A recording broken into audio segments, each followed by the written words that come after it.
안녕하세요. 엑셀스쿨입니다.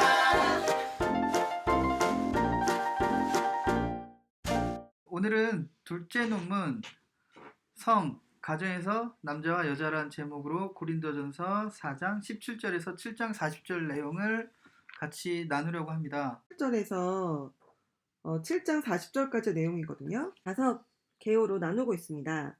4장 17절부터 6장 8절의 말씀은 음행과 교회에 관한 내용이고요. 5장 6절에서 6장 8절은 또 그 세 가지 장애물, 예를 들어서 누룩, 음행, 법정 이 세 가지 내용으로 나눠서 설명하고 있어요.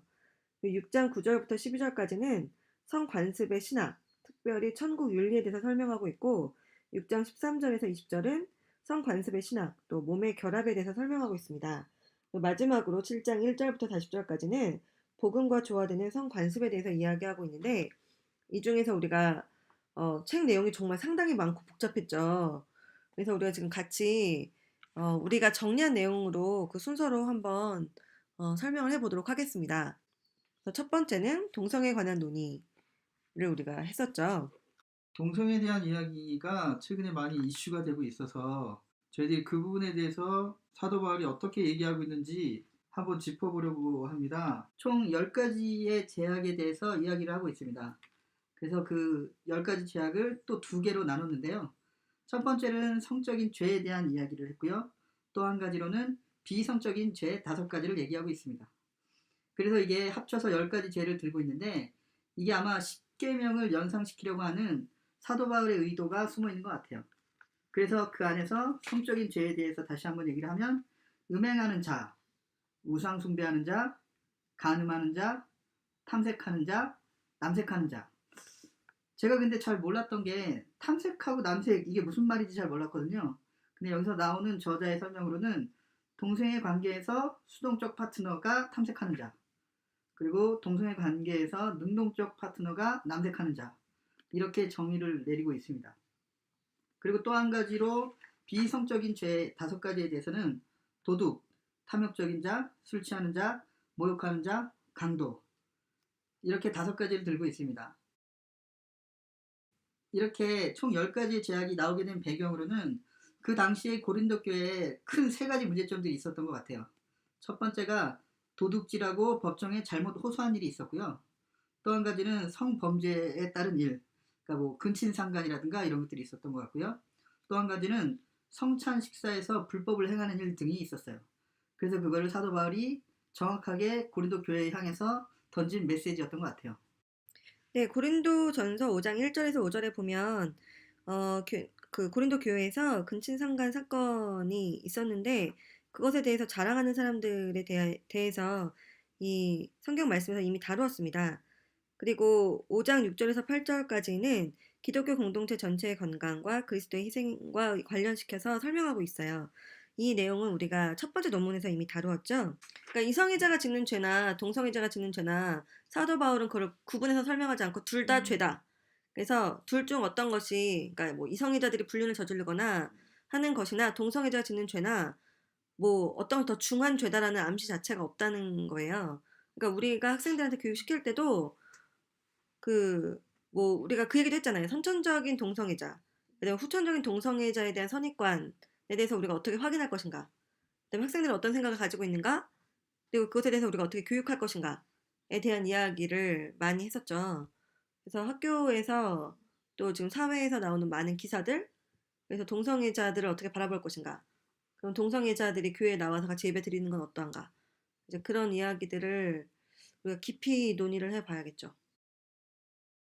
6장으로 넘어가면요. 음행과 관련해서 몸에 저지르는 죄라는 것에 대해서 우리가 좀 논의를 많이 했었죠. 고린도전서 6장 18절 말씀을 보면요. 음행을 피하라. 사람이 범하는 다른 모든 죄는 그의 몸 밖에 있으나 음행하는 자는 자기 몸의 죄를 범하는 것이니라.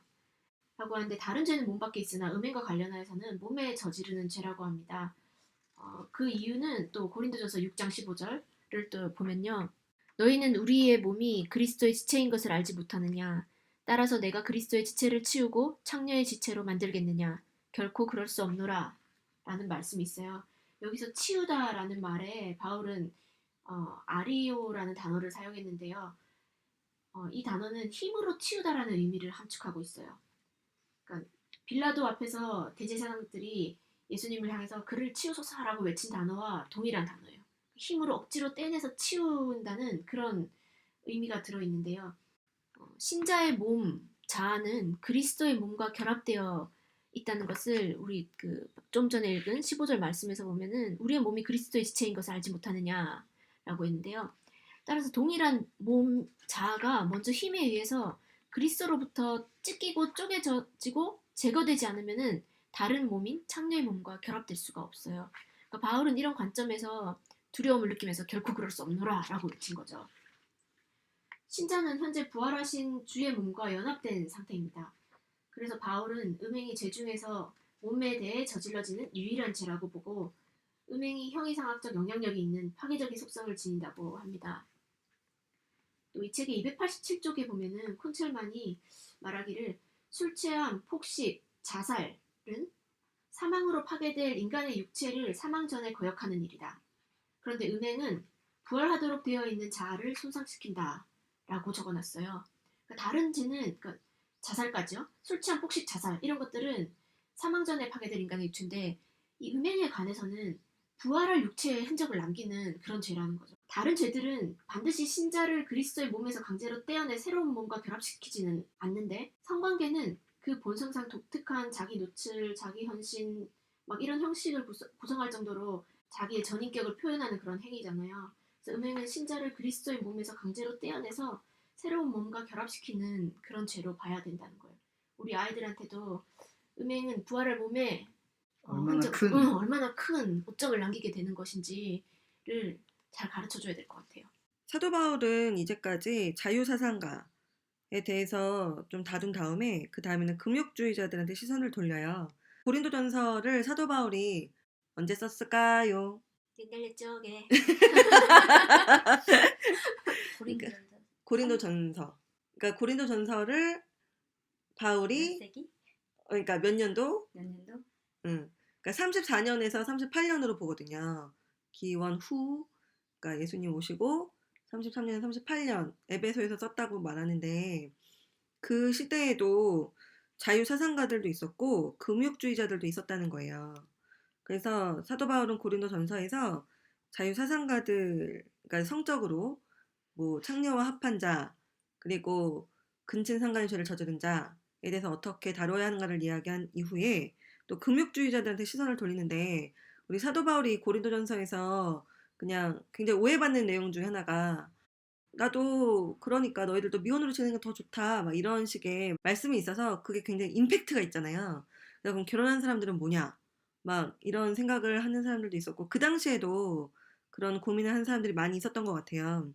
그래서 금욕주의자들 결혼했지만 성관계하면 안 된다 막 이런 생각을 하던 사람들한테 결혼이 얼마나 중요한가, 결혼으로 인하여 부부관계, 그다음에 부부의 권리가 얼마나 중요하며 또 사도 바울을 얼마나 귀하게 여겼는지 이 고린도전서에서 잘 설명하고 있다는 것을 이 책을 통해서 우리가 구체적으로 알 수 있어요.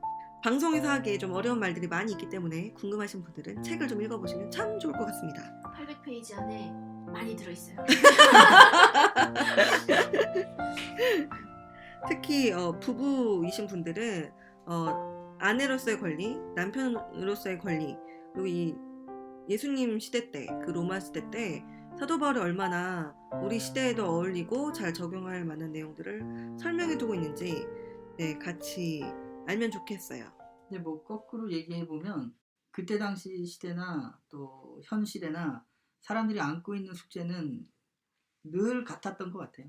변함이 없는 것 같아요. 그래서 성경에서 답이 찾아지는 것 같아요. 그때 당시에 있었던 문제들이 지금 현재도 많이 일어나고 있는 것들이 많죠.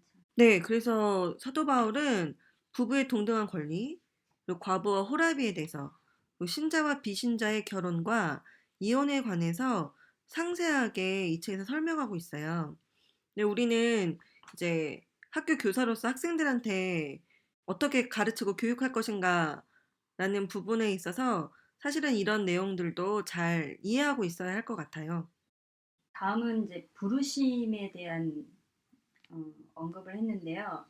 그 말씀으로는 고린도전서 7장 20절. 각 사람은 부르심을 받은 그 부르심 그대로 지내라.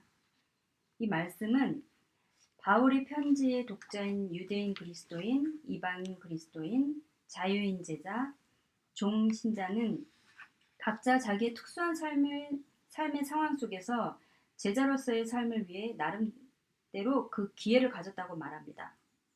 즉 모두가 부르심을 받았고 모두가 주께로부터 은사와 직무를 받은 것으로 부르심이 하나의 문화나 사회적 지위로 인해 제약을 받지 않는다고 합니다.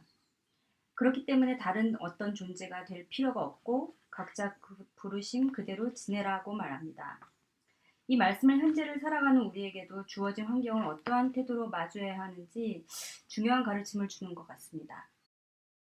네, 사도 바울은 각 사람은 부르심을 받은 그 부르심 그대로 지내라라는 말을 하면서 이 수사 구조에 맞게 또 마지막으로 남녀 문제로 다시 한번 짚고 넘어갑니다. 사도 바울이 임박한 환란의 시대를 대비하여 미혼으로 지내는 것을 더 추천하는 말씀에 대한 논의를 저희도 같이 많이 했었는데요. 그렇다면 과연 임박한 환란의 시대는 언제부터였을까요? 우리가 아까 이야기했지만 사도 바울이 이 책을 쓴 고린도 전서를 쓴 시기로부터 지금 한 2000년 가까이 지났는데 임박한 환란의 시대는 언제부터인가요? 그때부터 계속인 거죠. 같이 반복되고 있으니까 네. 똑같은 것들이. 폭넓은 범위의 인간의 경험과 수고를 탈절대화하는 바울의 권면은 어느 시대에나 유효하다고 할 수 있습니다. 결혼, 죽음, 탄생, 소유, 생계는 모두 일시적입니다.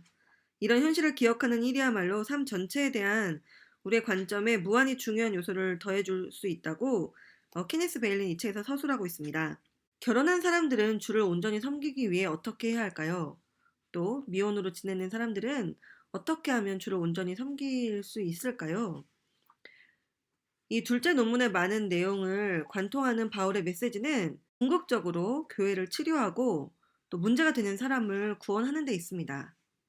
온갖 죄를 묵인하는 세상에서 살아가는 우리가 온전한 교회 공동체를 이루기 위해서 죄에 대해 얼마만큼 단호하고 결단력을 가지고 증개해야 하며 경계해야 하는지 경각심을 가지게 하는 토론의 시간을 우리는 많이 가졌는데 사실 방송에서 이걸 좀 풀어내는 게 좀 어렵네요. 그래서 두 번째 논문에 대한 이야기들을 마쳤고요. 셋째 논문은 다음과 같은 새로운 질문으로 제기합니다. 비기독교적인 세상 속에서 그리스도인들은 어떻게 살아야 할까? 그러면은 우리가 셋째 논문에서 이 질문으로 시선을 옮겨보도록 하겠습니다. 다음에 만나요. 사랑합니다.